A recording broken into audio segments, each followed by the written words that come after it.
इस वीडियो में हम सोशल साइंस के चैप्टर 3 को पढ़ने वाले हैं, जिसका टॉपिक है लोकेटिंग प्लेसेस ऑन अर्थ। इसमें हम सीखेंगे कि लॉन्गिट्यूड्स और लैटिट्यूड्स के हेल्प से हम अर्थ पे किसी प्लेस को कैसे लोकेट कर सकते हैं।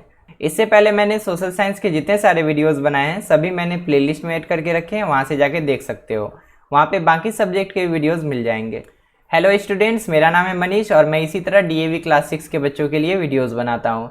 अगर आप भी डीएवी में पढ़ते हो और क्लास 6 में हो तो इस चैनल को सब्सक्राइब कर सकते हो।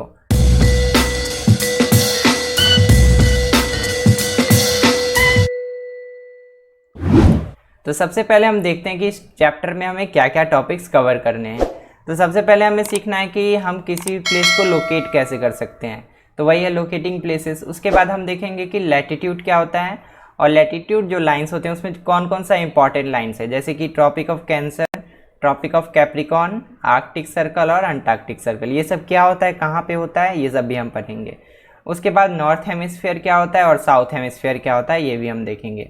नेक्स्ट है heat zones. Heat zone 3 type के होते हैं, टॉरॉइड, टेम्परेचर और फ्रिजिड। ये तीनों क्या होता है इसके बारे में भी हम जानेंगे। नेक्स्ट है लॉन्गिट्यूड। लॉन्गिट्यूड क्या होता है और मेन इंपॉर्टेंट लॉन्गिट्यूड कौन सा है उसके बारे में हम देखेंगे, जो कि है प्राइम मेरिडियन।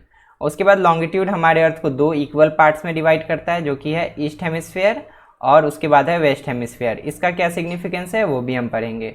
उसके बाद लॉन्गिट्यूड टाइम से कैसे रिलेटेड है हम वो भी सीखेंगे। उसके बाद स्टैंडर्ड टाइम क्या होता है इसको भी हम देखेंगे। तो सबसे पहले हम देखते हैं कि लोकेट करने का मतलब क्या होता है और हम किसी भी प्लेस को कैसे लोकेट कर सकते हैं। उसके लिए यहाँ पे एक एग्जाम्पल हमने लिया है। एक लड़का यहाँ पे खड़ा है और दूसरा लड़का इस पोजीशन पे खड़ा है। तो अगर हमने दोनों को लोकेट करना है एक प्लेन सरफेस पे तो हम क्या करेंगे, कुछ लाइंस का हेल्प लेंगे, बहुत सारे वर्टिकल लाइंस और बहुत सारे हॉरिजॉन्टल लाइंस का। तो यहाँ पे कुछ वर्टिकल लाइंस हम ड्रॉ करेंगे इस तरीके से और कुछ हॉरिजॉन्टल लाइन ड्रॉ करेंगे।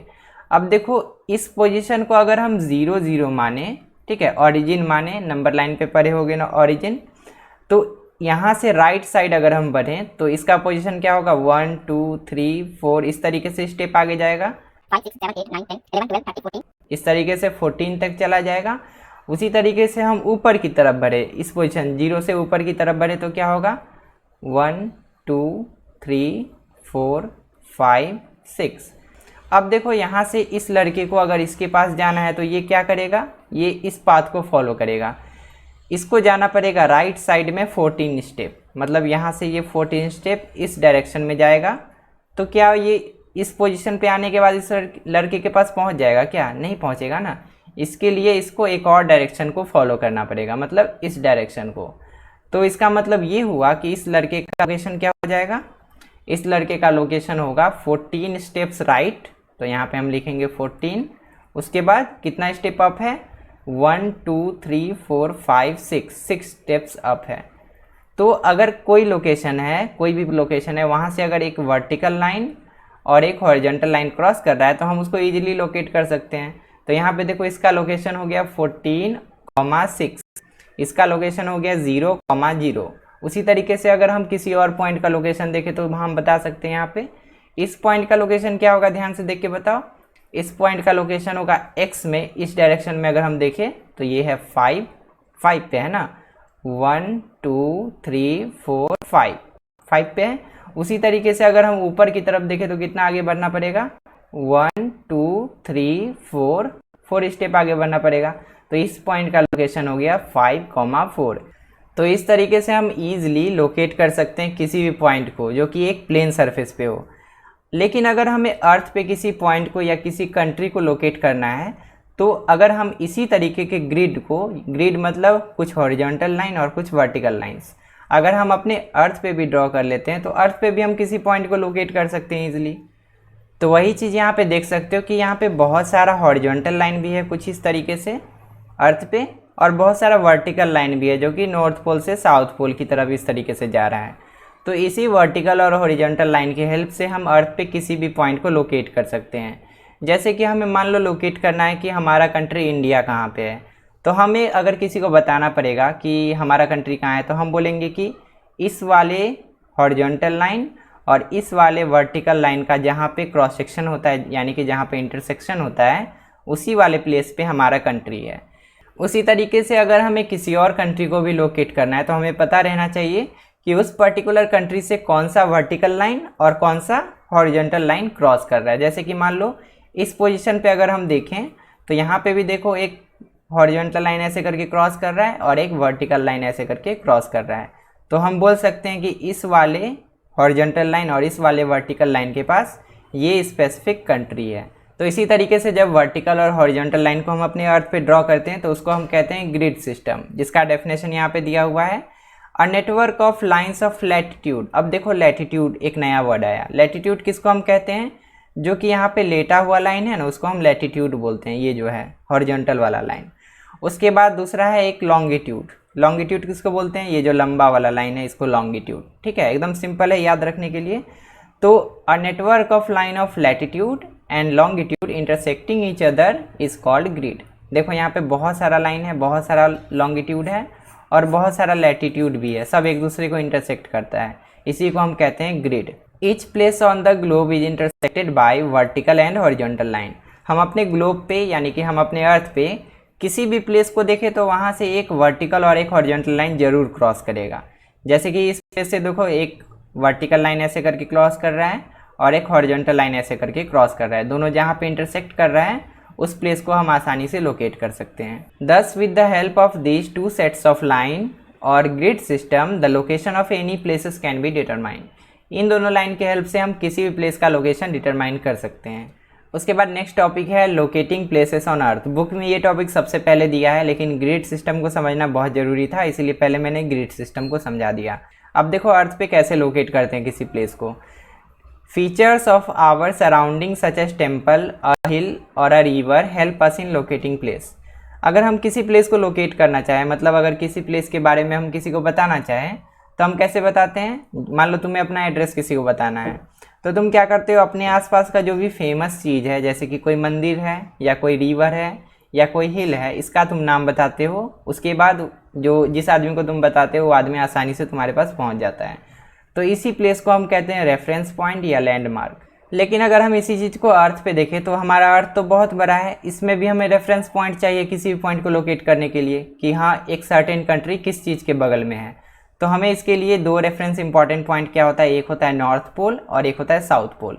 हम नॉर्थ पोल इधर ही क्यों लेते हैं और इधर ही साउथ पोल क्यों लेते हैं? क्योंकि जब अर्थ घूमता है इस तरीके से तो ये वाला पॉइंट और ये वाला पॉइंट स्टैटिक रहता है, ये वाला पॉइंट नहीं घूमता है, इसीलिए हम इसको नॉर्थ पोल मान लेते हैं और इसको साउथ पोल। तो दो इंपॉर्टेंट पॉइंट है, and points of earth axis are called north pole and south pole, ये रेफरेंस पॉइंट है।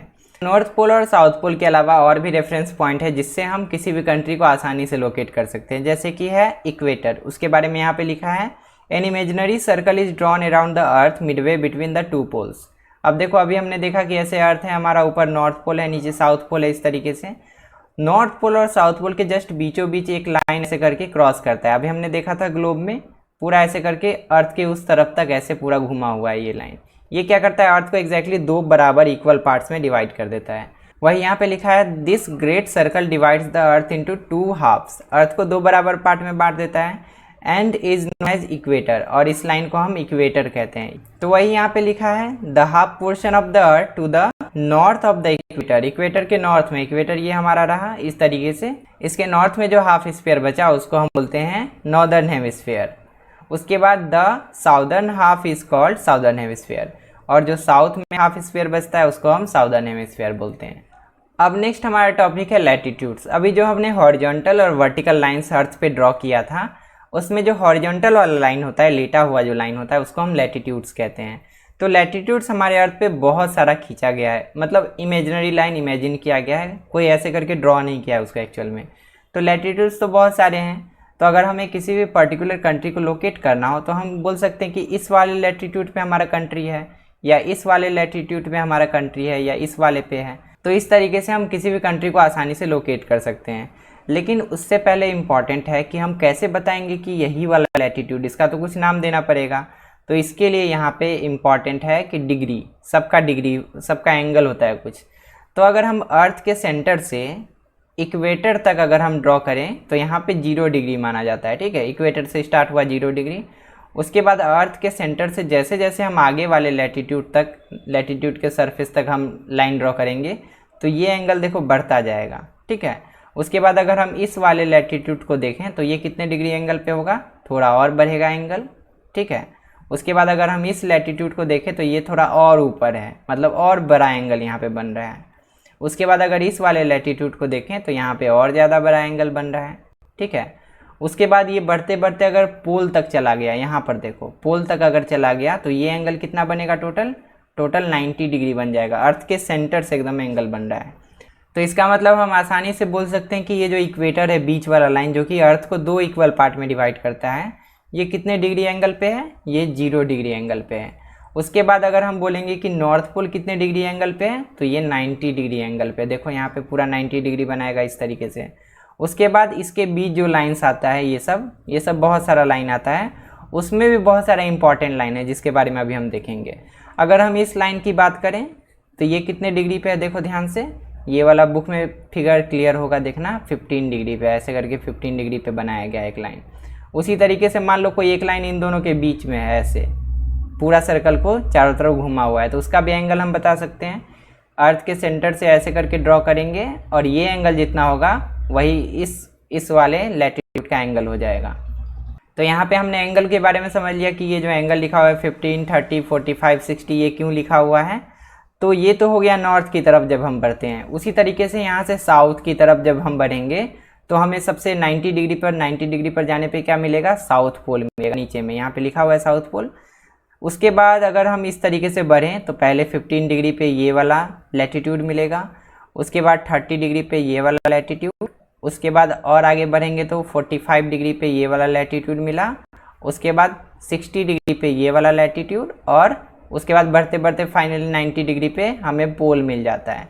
तो ये चीज़ एकदम क्लियर हो गया कि एंगल क्यों दिया हुआ है यहाँ पे और एंगल कैसे हम मेजर करते हैं।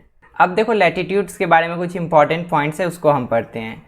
Horizontal lines drawn on a globe और map are called lines of latitude. ऐसे करके हॉरिजॉन्टल लाइन ड्रॉ होता है ग्लोब पे, ऐसे ऐसे करके बहुत सारा लाइन ड्रॉ होता है, इसी को हम क्या कहते हैं, लैटिट्यूड कहते हैं। Since these lines run parallel to each other they are called parallels of latitude. इन सारे लाइन को देखो सब एक दूसरे के पैरेलल है, यहाँ पे भी ये दोनों एक दूसरे के पैरेलल है।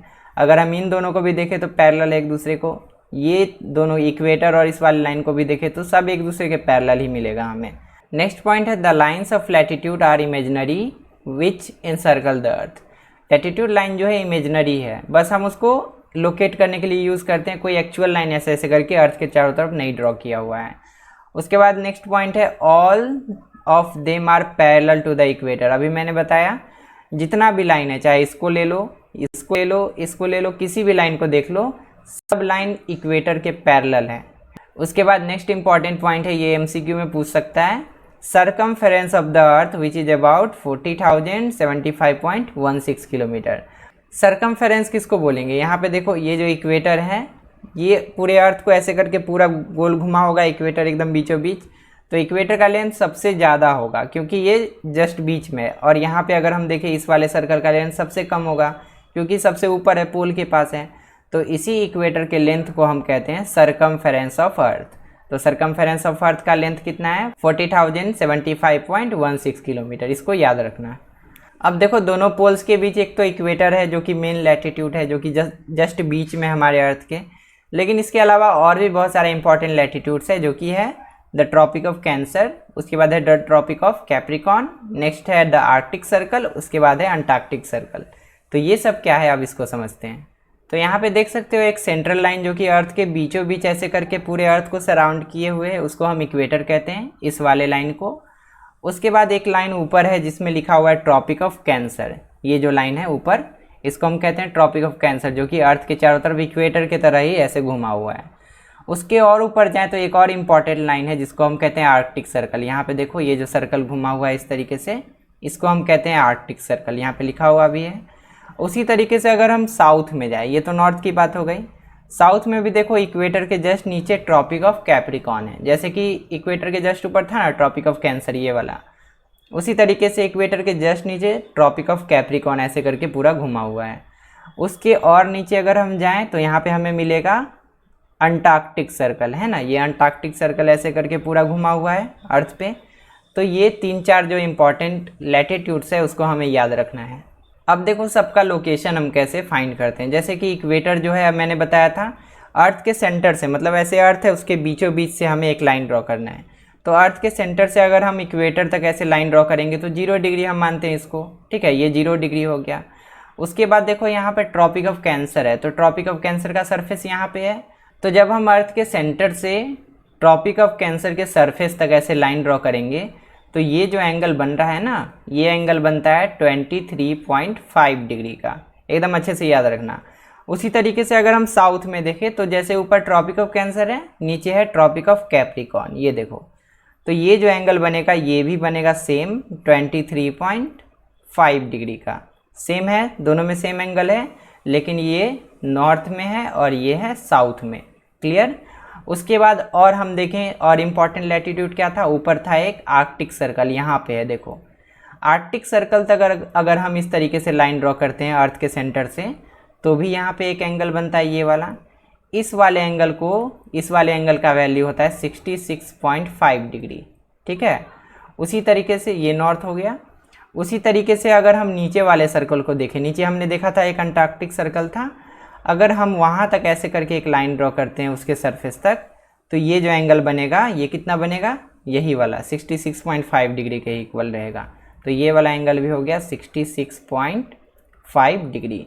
अब देखो बुक में ऐसे लिखा है 23.5, इसके जगह लिखा है 23 होल 1/2।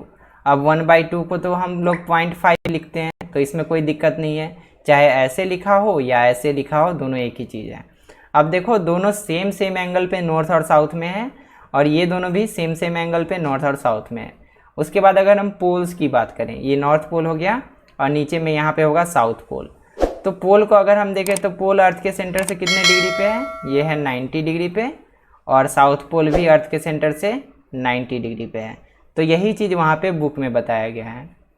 यहाँ पे देखो सबसे ऊपर हो गया नॉर्थ पोल और नीचे हो गया साउथ पोल, उसके बीच में बहुत सारा लाइन है, ये आर्कटिक सर्कल सबसे ऊपर, उसके नीचे ट्रॉपिक ऑफ कैंसर, उसके सबसे बीच में इक्वेटर, और इक्वेटर के जस्ट नीचे ट्रॉपिक ऑफ कैप्रिकॉर्न, उसके नीचे अंटार्कटिक सर्कल और उसके नीचे साउथ पोल। इस तरीके से सबको याद रखना है, इधर से याद रखोगे इन दोनों को और इधर से इन दोनों को। उसके बाद ये भी याद रखना कि जितना एंगल ट्रॉपिक ऑफ कैंसर बनाता है उतना ही एंगल ट्रॉपिक ऑफ कैप्रिकॉर्न भी बनाता है, ये वाला दोनों 23.5 ही होगा। उसी तरीके से जितना एंगल आर्कटिक सर्कल बनाता है ये वाला एंगल, उसी तरीके से उतना ही एंगल अंटार्कटिक सर्कल भी बनाता है, एकदम सेम है। उसके बाद जितना एंगल नॉर्थ पोल बनाता है उतना ही एंगल साउथ पोल बनाता है। ये तो हो गया सारा इंपॉर्टेंट लैटिट्यूड्स। उसके बाद हमारा नेक्स्ट टॉपिक है हीट जोन। हीट जोन क्या होता है इसको भी अच्छे से समझते हैं। अगर हम अपने अर्थ को देखें तो अर्थ पे हर जगह सेम अमाउंट ऑफ सनलाइट नहीं आता है। सनलाइट सबसे मैक्सिमम कहाँ पे आएगा, इक्वेटर के पास, क्योंकि यहाँ पे सन जस्ट ऊपर रहता है। लेकिन अगर हम इस पोजीशन पे देखें नॉर्थ पोल पे और साउथ पोल पे अगर हम देखें तो सन का लाइट एकदम तिरछा इस तरीके से जाएगा और इधर भी पूरा तिरछा इस तरीके से जाएगा। तो इस कारण से ये वाला रीजन और ये वाला रीजन थोड़ा सा ठंडा होता है और यहाँ वाला रीजन, ये जो बीच वाला रीजन है, थोड़ा सा गर्म होता है।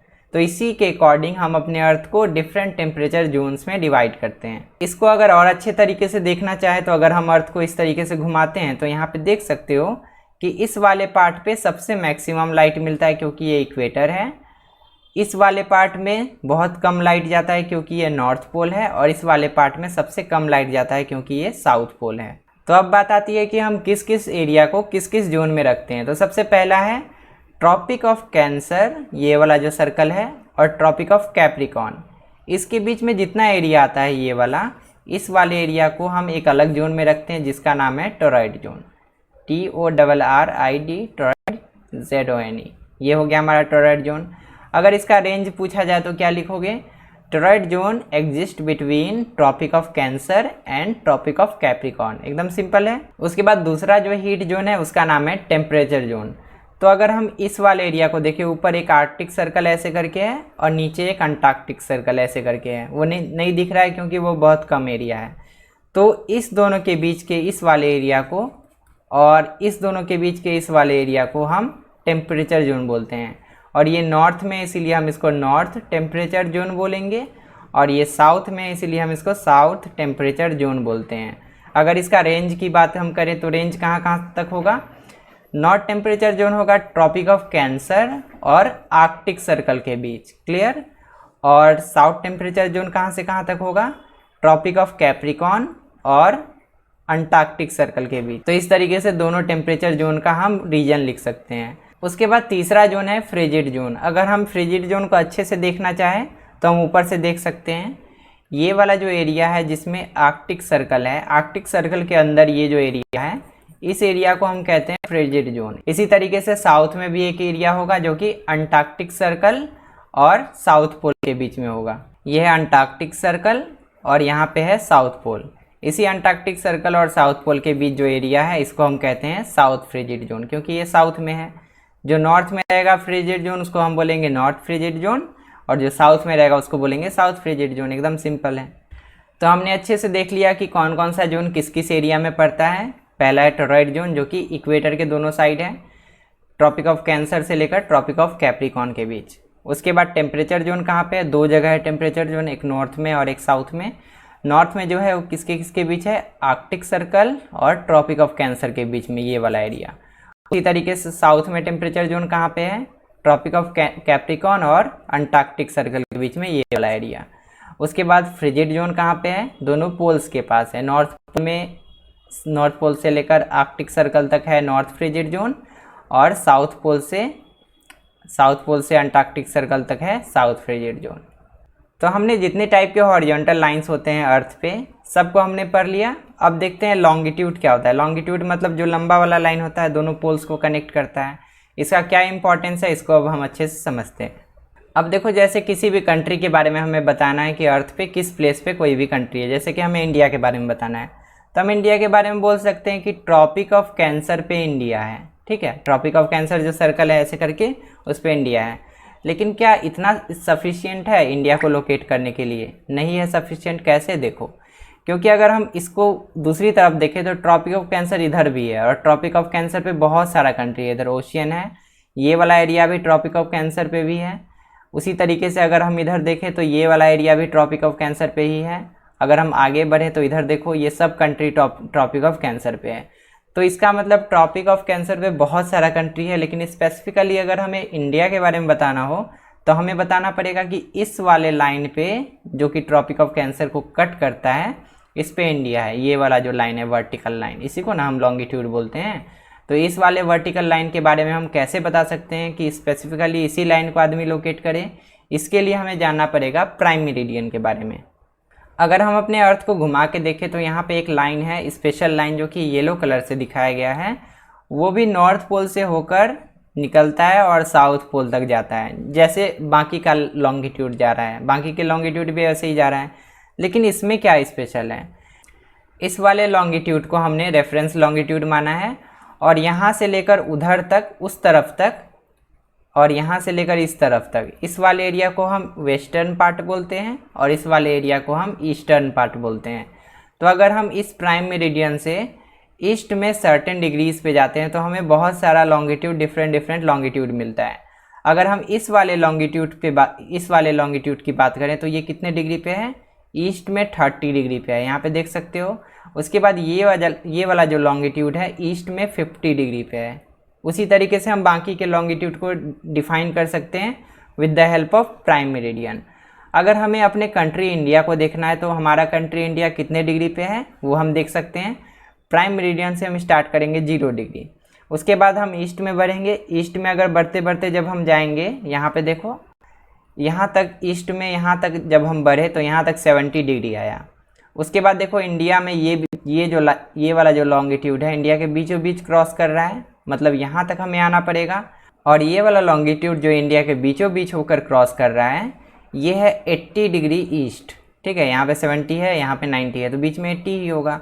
तो हम कह सकते हैं कि हमारा इंडिया कहाँ पे है, हमारा इंडिया ट्रॉपिक ऑफ कैंसर पे है और 80 डिग्री ईस्ट में है, मतलब प्राइम मेरिडियन से 80 डिग्री ईस्ट पे है।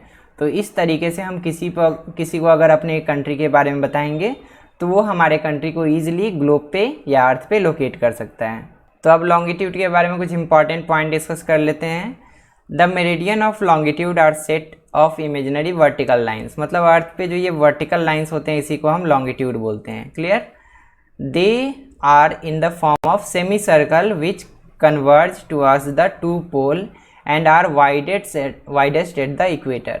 ये जो लाइन्स है कहाँ से कहाँ तक जाते हैं, नॉर्थ पोल से साउथ पोल तक जाते हैं, और इसका जो एरिया है सबसे वाइड कहाँ पे, इक्वेटर पे है। मतलब ऐसे करके अगर हमारा अर्थ है नॉर्थ पोल से साउथ पोल तक ऐसे ऐसे बहुत सारे लाइन जाते हैं, और इक्वेटर पे अगर हम देखें तो यहाँ पे सबसे ज़्यादा एरिया हमें दिखता है। Unlike the parallels of latitude they are all in equal length. अगर हम लैटिट्यूड की बात करें तो हर सारा लैटिट्यूड अलग अलग लेंथ का होता है। इक्वेटर सबसे ज़्यादा लेंथ का होता है, यहाँ पे जो पोल्स के पास होता है वो बहुत कम लेंथ का होता है। लेकिन अगर हम लॉन्गिट्यूड की बात करें तो जितना लॉन्गिट्यूड है सबका लेंथ सेम है। ये लॉन्गिट्यूड, ये लॉन्गिट्यूड, ये लॉन्गिट्यूड, कोई भी लॉन्गिट्यूड अगर हम देखें सबका लेंथ सेम होता है। नेक्स्ट इंपॉर्टेंट पॉइंट है the line of longitude passing through the British royal observatory at Greenwich London. मतलब ग्रीनविच एक जगह का नाम है जो कि लंदन में है। वहाँ से जो लॉन्गिट्यूड पास करता है हम उसको प्राइम मेरिडियन कहते हैं। अभी हमने देखा था जो येलो वाला लाइन पास कर रहा था, has been adopted as prime meridian और 0 डिग्री लॉन्गिट्यूड, उसी को हम 0 डिग्री लॉन्गिट्यूड मानते हैं। अब देखो 0 डिग्री किसी को तो मानना पड़ेगा, तभी ना हम इधर बढ़ेंगे तो ईस्ट में सम डिग्री, ये 180 डिग्री ईस्ट तक जाएगा और उसी तरीके से 180 डिग्री वेस्ट तक जाएगा। इसी तरीके से तो पूरा 360 डिग्री कवर हो जाएगा हमारे अर्थ पे। किसी भी लॉन्गिट्यूड को हम इसी तरीके से लोकेट कर सकते हैं। नेक्स्ट इंपॉर्टेंट पॉइंट है the half part of earth on the east of prime meridian is called eastern hemisphere. अभी हमने देखा था कि अर्थ ऐसे है हमारा और उसमें एक लाइन ऐसे करके प्राइम मेरिडियन है, ठीक है। तो ये हमारे अर्थ को 2 बराबर भागों में बांटता है। इस वाले पार्ट को हम कहते हैं ईस्टर्न हेमिस्फीयर और इस वाले पार्ट को हम कहते हैं वेस्टर्न हेमिस्फीयर। क्योंकि जब हम अगर मैप पे देखते हैं या ग्लोब पे देखते हैं, ऊपर नॉर्थ होता है, नीचे साउथ, इधर ईस्ट होता है और इधर वेस्ट। क्योंकि ये ईस्ट में इसलिए ईस्टर्न हेमिस्फीयर और ये वेस्ट में है इसलिए वेस्टर्न हेमिस्फीयर। वही यहाँ पे आगे लिखा है कि प्राइम मेरिडियन के जो ईस्ट में हाफ स्फीयर है उसको हम ईस्टर्न हेमिस्फीयर बोलते हैं, और जो हाफ स्फीयर वेस्ट पार्ट में है उसको हम वेस्टर्न हेमिस्फीयर बोलते हैं।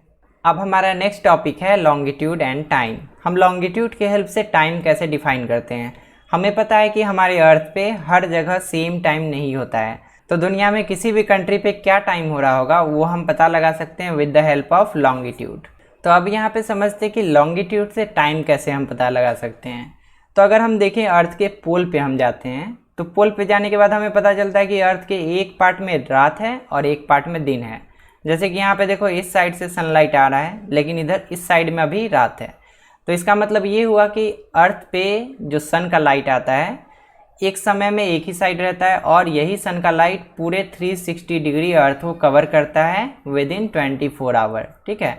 मतलब अगर अभी इस टाइम में है अर्थ सनलाइट यहाँ पे आ रहा है तो आफ्टर 24 आवर फिर से सनलाइट यहाँ पे आएगा। 24 आवर का ही डे होता है ना, फिर से सनलाइट यहाँ पे आएगा।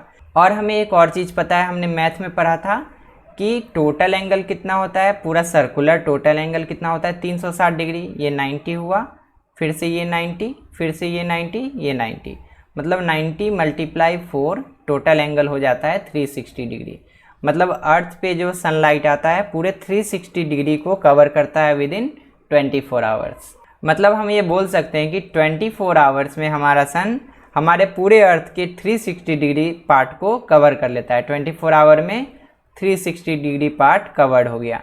इसका मतलब 1 घंटे में कितने एंगल को कवर करेगा, 1 आवर में। यूनिटरी मेथड से अगर हम देखें तो 360/24, क्लियर है। तो अगर हम इसको सॉल्व करेंगे तो हमें पता चलेगा कि 1 घंटे में ये जो सनलाइट है कितने डिग्री आगे बढ़ जाता है, ये बढ़ता है 15 डिग्री आगे, ठीक है। मतलब 1 आवर हुआ, 1 आवर 15 डिग्री आगे, फिर नेक्स्ट 1 आवर में फिर 15 डिग्री आगे सन चले जाएगा।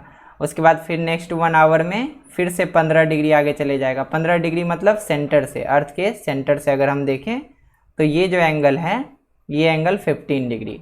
मतलब अगर हम 15 डिग्री लॉन्गिट्यूड में अपना पोजीशन चेंज करते हैं तो हमें 1 घंटे का डिफरेंस मिलता है। तो इसी टाइप से अब क्वेश्चन पूछा जाता है कि मान लो इस वाले लॉन्गिट्यूड पे जो कि इंडिया से होकर गुजर रहा है, यहाँ पे 5 बजा है 5 PM। तो यहाँ से अगर हम लोग 60 डिग्री इधर जाएंगे तो उस वाले लॉन्गिट्यूड पे कितना टाइम हो रहा होगा। तो हमें पता है कि 15 डिग्री मूव करने पे 1 घंटे का डिफरेंस मिलता है 1 आवर का। तो 30 डिग्री मूव करने पे कितने घंटे का डिफरेंस मिलेगा, हमें मिलेगा 2 आवर का। उसी तरीके से 60 डिग्री मूव करने पे हमें कितने आवर का डिफरेंस मिलेगा, हमें मिलेगा 4 आवर्स का डिफरेंस। क्लियर है, एकदम सिंपल था। तो मतलब अगर हम यहाँ से 60 डिग्री मूव कर जाते हैं टुवर्ड्स ईस्ट तो हम 4 आवर ऐड करेंगे, क्योंकि ये राइट साइड मूव हो रहा है, ठीक है। अगर हम लेफ़्ट साइड मूव करें 60 डिग्री तो हम 4 आवर्स माइनस कर देंगे।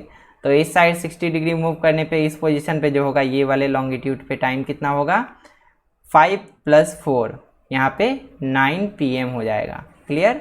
उसी तरीके से अगर हम इस तरफ बढ़े 60 डिग्री तो यहाँ पे कितना टाइम हो जाएगा, यहाँ पे हो जाएगा 5 - 4 यानी कि यहाँ पे हो जाएगा 1 PM। एकदम सिंपल था। राइट साइड बढ़ना है तो टाइम डिफरेंस जो है उसको ऐड कर देना है और लेफ्ट साइड बढ़ने पे टाइम डिफरेंस को हमें सब्ट्रैक्ट कर देना है। इसी तरीके से हम किसी भी पोजीशन का टाइम निकाल सकते हैं। वही यहाँ पे समझाया गया है। इफ़ इट इज़ नून और 12 o'clock एट ग्रीनविच, अगर ग्रीनविच लंदन में 12 बज रहा है, दिन का 12 o'clock हो रहा है, तो वहाँ के तो अगर हम 30 डिग्री ईस्ट बढ़ जाएँ तो वहाँ पे क्या टाइम हो रहा होगा। तो हमें पता है कि अगर हम 15 डिग्री बढ़ते हैं तो कितना डिफरेंस आता है, 1 आवर का। तो अगर हम 30 डिग्री बढ़ेंगे तो कितना डिफरेंस आएगा, 2 आवर का डिफरेंस आएगा। तो 30 डिग्री ईस्ट जा रहे हैं मतलब राइट जा रहे हैं इस तरफ, तो हम 2 आवर ऐड कर देंगे। वही यहाँ पे 12 + 2 यानी कि 2 PM हो गया। उसी तरीके से अगर हम 30 डिग्री वेस्ट जाएँ तो वेस्ट जाने का मतलब लेफ़्ट, तो हम 2 आवर माइनस कर देंगे। 30 डिग्री पे 2 आवर का डिफरेंस आता है तो हम 12 - 2 कर देंगे, मतलब वहाँ पे 10 बज रहा होगा। इस तरीके से हम टाइम निकाल सकते हैं। एक और इम्पॉर्टेंट पॉइंट है कि AM का फुल फॉर्म क्या होता है और PM का फुल फॉर्म क्या होता है, ये भी एग्जाम में आता है, इसको याद रखना। AM का फुल फॉर्म होता है एंटे मेरिडियन और PM का फुल फॉर्म होता है पोस्ट मेरिडियन। ये दोनों इंपॉर्टेंट पॉइंट है, याद रखना इसको। यहाँ पे ये सनडायल का फोटो दिया हुआ है। सनडायल क्या होता है, a clock based on the sunlight, sun की लाइट पे बेस्ड होता है। जैसे कि सन का जो लाइट आता है उसके कारण हमारे अर्थ पे शैडो बनता है। अब इस शैडो के कारण ही हम टाइम बता पाते हैं। देखो शैडो यहाँ तक पड़ रहा है तो इसी के हिसाब से हम टाइम बताते थे। ये पुराने ज़माने में यूज़ किया जाता था। तो इस वीडियो में इतना ही। मैंने कोशिश किया कि हर एक टॉपिक को अच्छे से एक्सप्लेन करूँ। आई होप सारा टॉपिक अच्छे से समझ में आया होगा। इसके बाद वाले वीडियो में हम इसी चैप्टर के सारे क्वेश्चन आंसर को अच्छे से डिस्कस करेंगे। वीडियो को एक बार देख लोगे तो सारा क्वेश्चन आंसर अच्छे से याद हो जाएगा। अगर आज का वीडियो अच्छा लगा, हेल्पफुल लगा तो इस वीडियो को लाइक कर देना। चैनल को अभी तक अगर सब्सक्राइब नहीं किया हो तो चैनल को सब्सक्राइब कर लेना और अपने क्लासमेट के साथ शेयर कर देना। तो मिलते हैं अगली वीडियो में एक नए टॉपिक के साथ, एक नए चैप्टर के साथ। तब तक के लिए अपना ध्यान रखो और अच्छे से पढ़ाई करते रहो।